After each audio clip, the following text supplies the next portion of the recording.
નમસ્કાર દર્શક મિત્રો, આજે આપણે શિવ પુરાણના શતરુદ્ર સંહિતાના અધ્યાય 2 અને 3 વાંચીશું.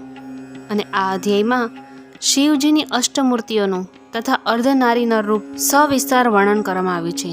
તો સ્વાગત છે તમારું મારી ચેનલ પૌરાણિક કથા ટીવી પર.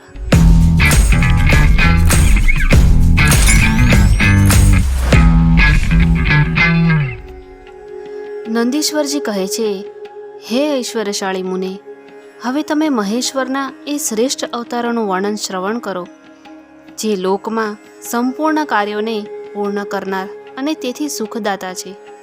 હે તાત, આ જગત એ પરમેશ્વર શંભુની 8 મૂર્તિઓનું સ્વરૂપ જ છે. જેવી રીતે દોરીમાં મણી પરોવાઈ રહે છે, એવી જ રીતે આ વિશ્વ એ 8 મૂર્તિઓમાં વ્યાપ્ત થઈને સ્થિત છે. એ પ્રસિદ્ધ 8 મૂર્તિઓ આ છે: શર્વ, ભવ, રુદ્ર, ઉગ્ર, ભીમ, પશુપતિ, ઈશાન અને મહાદેવ. શિવજીની આ શર્વ વગેરે અષ્ટમૂર્તિઓ દ્વારા પૃથ્વી, જલ, અગ્નિ, વાયુ, આકાશ, ક્ષેત્રજ્ઞ, સૂર્ય અને ચંદ્રમાં અધિષ્ઠિત છે. શાસ્ત્રનો એવો નિશ્ચય છે કે કલ્યાણકર્તા મહેશ્વરનું વિશ્વંભરાત્મક રૂપ જ ચરાચર વિશ્વને ધારણ કરી રહેલ છે.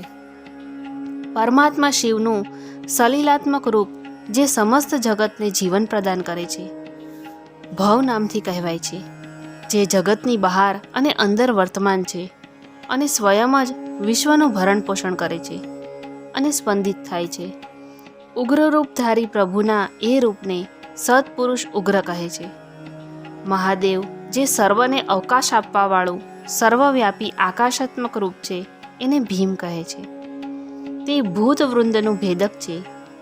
જે રૂપ સમસ્ત આત્માઓનું અધિષ્ઠાન, સંપૂર્ણ ક્ષેત્રોમાં નિવાસ કરનાર અને જીવોના ભવપાશનું છેદક છે, એને પશુપતિનું રૂપ સમજવું જોઈએ. મહેશ્વરનું સંપૂર્ણ જગતને પ્રકાશિત કરનારું જે સૂર્ય નામનું રૂપ છે, એને ઈશાન કહે છે. એ દ્યુલોકમાં ભ્રમણ કરે છે. અમૃતમય રશ્મિઓવાળો જે ચંદ્રમાં સંપૂર્ણ વિશ્વને આહલાદિત કરે છે, શિવનું એ રૂપ મહાદેવ નામે બોલાય છે. આત્મા પરમાત્મા શિવનું 8મું રૂપ છે. આ મૂર્તિ અન્ય મૂર્તિઓની વ્યાપિકા છે. એટલા માટે આખું વિશ્વ શિવમય છે. જે રીતે વૃક્ષના મૂળમાં પાણી રેડવાથી એની શાખાઓ પુષ્પિત થઈ જાય છે, તે રીતે શિવનું પૂજન કરવાથી શિવરૂપ વિશ્વ પરિપુષ્ટ થઈ જાય છે. જેવી રીતે આ લોકમાં પુત્ર, પૌત્ર વગેરેને પ્રસન્ન જોઈને પિતા હર્ષિત થાય છે, એ જ રીતે વિશ્વને સારી પેઠે હર્ષિત જોઈને શંકરને આનંદ મળે છે. એટલા માટે જો કોઈ પણ દેહધારીને કષ્ટ આપે છે, તો નિસંદેહ માનો કે એણે અષ્ટમૂર્તિ શિવનું જ અનિષ્ટ કર્યું છે. હે સનતકુમારજી, આ રીતે ભગવાન શિવ પોતાની અષ્ટમૂર્તિઓ દ્વારા સમસ્ત વિશ્વને અધિષ્ઠિત કરીને બિરાજમાન છે. તેથી તમે પૂર્ણ ભક્તિભાવથી એ પરમ કારણ રુદ્રનું ભજન કરો. હે પ્રિય સનતકુમારજી, હવે તમે શિવજીના અનુપમ અર્ધનારીનર રૂપનું વર્ણન સાંભળો. હે મહાપ્રાજ્ઞ, આ રૂપ બ્રહ્માની કામનાઓને પૂર્ણ કરનારું છે. જ્યારે સૃષ્ટિ કરતા બ્રહ્મા દ્વારા રચેલી બધી પ્રજાઓ વિસ્તારને પ્રાપ્ત ન થઈ, ત્યારે બ્રહ્મા એ દુઃખે દુઃખી થઈને ચિંતાકુલ થઈ ગયા. એ સમયે આમ આકાશવાણી થઈ, હે બ્રહ્મન, હવે મૈથુની સૃષ્ટિની રચના કરો. એ વ્યોમવાણી સાંભળીને બ્રહ્માએ મૈથુની સૃષ્ટિનો ઉત્પન્ન કરવાનો વિચાર કર્યો. પરંતુ આના પહેલાં નારીઓના કુલ ઈશાનથી પ્રગટ જ ન થયા હતા. એટલા માટે પદ્મયોની બ્રહ્મા મૈથુની સૃષ્ટિ રચવામાં સમર્થ ન થઈ શક્યા. ત્યારે એ આપ વિચાર કરીને કે શંભુની કૃપા વિના મૈથુની પ્રજા ઉત્પન્ન ન થઈ શકે, તેઓ તપ કરવા તૈયાર થયા. એ સમયે બ્રહ્મા પરાશક્તિ શિવા સહિત પરમેશ્વર શિવનું પ્રેમપૂર્વક હૃદયમાં ધ્યાન કરીને ઘોર તપ કરવા માંડ્યા. તદનંતર તપ અનુષ્ઠાનમાં લાગેલા બ્રહ્માના એ તીવ્ર તપથી થોડા જ સમયમાં શિવજી પ્રસન્ન થઈ ગયા. ત્યારે તે કષ્ટહારી શંકર પૂર્ણ સચ્ચિદાનંદ કામદા મૂર્તિમાં પ્રવિષ્ટ થઈને અર્ધનારીનરના રૂપે બ્રહ્માની નિકટે પ્રગટ થઈ ગયા. એ દેવાધિદેવ શંકરને પરાશક્તિ શિવાની સાથે આવેલા જોઈને બ્રહ્માએ દંડવત પ્રણામ કર્યા અને પછી હાથ જોડીને સ્તુતિ કરવા લાગ્યા.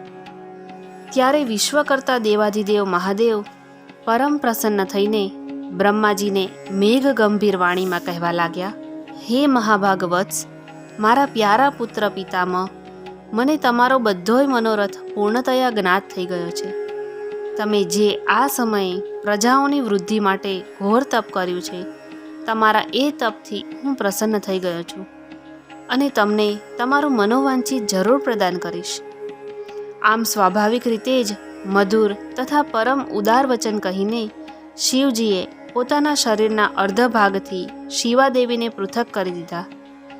ત્યારે શિવથી પૃથક જુદા થઈને પ્રગટ થયેલા એ પરમાશક્તિને જોઈને બ્રહ્મા વિનમ્ર ભાવથી પ્રણામ કરીને એમની પ્રાર્થના કરવા લાગ્યા. બ્રહ્માએ કહ્યું, હે શિવે, સૃષ્ટિના પ્રારંભમાં તમારા પતિ દેવાધિદેવ પરમાત્મા શંભુએ મારી સૃષ્ટિ કરી હતી અને મારા દ્વારા બધી પ્રજાઓની રચના કરી હતી. હે શિવે, ત્યારે મેં દેવતા વગેરે સમસ્ત પ્રજાઓની માનસિક સૃષ્ટિ કરી, પરંતુ વારંવાર રચના કરવા છતાં એમની વૃદ્ધિ થતી જ નથી. તેથી હવે મેં સ્ત્રી પુરુષના સમાગમથી ઉત્પન્ન થનારી સૃષ્ટિનું નિર્માણ કરીને પોતાની આખી પ્રજાઓની વૃદ્ધિ કરવા ચાહું છું. પરંતુ હજુ સુધી તમારા જેવા અક્ષય નારીકુલનું પ્રાગટ્ય નથી થયું.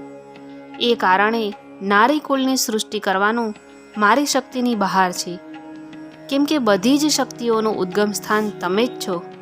એટલા માટે મેં તમને અખિલેશ્વરી પરમાશક્તિને હું પ્રાર્થના કરું છું. હે શિવે, હું તમને નમસ્કાર કરું છું. તમે મને નારીકુલની સૃષ્ટિ કરવા માટે શક્તિ પ્રદાન કરો. કેમ કે હે શિવા પ્રિયે, આને જ તમે ચરાચર જગતની ઉત્પત્તિનું કારણ સમજો. હે વરદેશ્વરી, હું તમારી પાસે એક વધારાનું વરદાન માગું છું. હે જગન્માત, કૃપા કરીને એ વરદાન પણ મને આપો. હું તમારા ચરણોમાં નમસ્કાર કરું છું અને એ વરદાન એ છે કે હે સર્વવ્યાપીની જગત જનની, તમે ચરાચર જગતની વૃદ્ધિને માટે પોતાના એક સર્વસમર્થ રૂપે મારા પુત્ર દક્ષની પુત્રી થઈ જાઓ.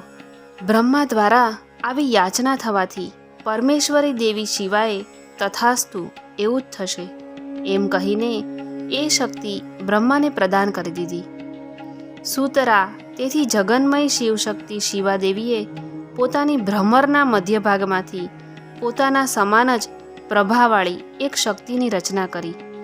એ શક્તિને જોઈને દેવશ્રેષ્ઠ ભગવાન શંકર, જે લીલાકારી, કષ્ટહારી અને કૃપાના સાગર છે, હસતા હસતા જગદંબિકાને કહેવા લાગ્યા, હે દેવી, પરમેશથી બ્રહ્માએ તપસ્યા દ્વારા તમારી આરાધના કરી છે. તેથી હવે તમે એમના પર પ્રસન્ન થઈ જાઓ અને એમના બધા મનોરથ પૂરા કરો. ત્યારે શિવાદેવીએ પરમેશ્વર શિવની એ આજ્ઞાને મસ્તક નમાવીને ગ્રહણ કરી અને બ્રહ્માના કથન અનુસાર દક્ષની પુત્રી થવાનું સ્વીકારી લીધું. હે મુને, આ રીતે શિવાદેવી બ્રહ્માને અનુપમ શક્તિ પ્રદાન કરીને શંભુના શરીરમાં પ્રવિષ્ટ થઈ ગયા.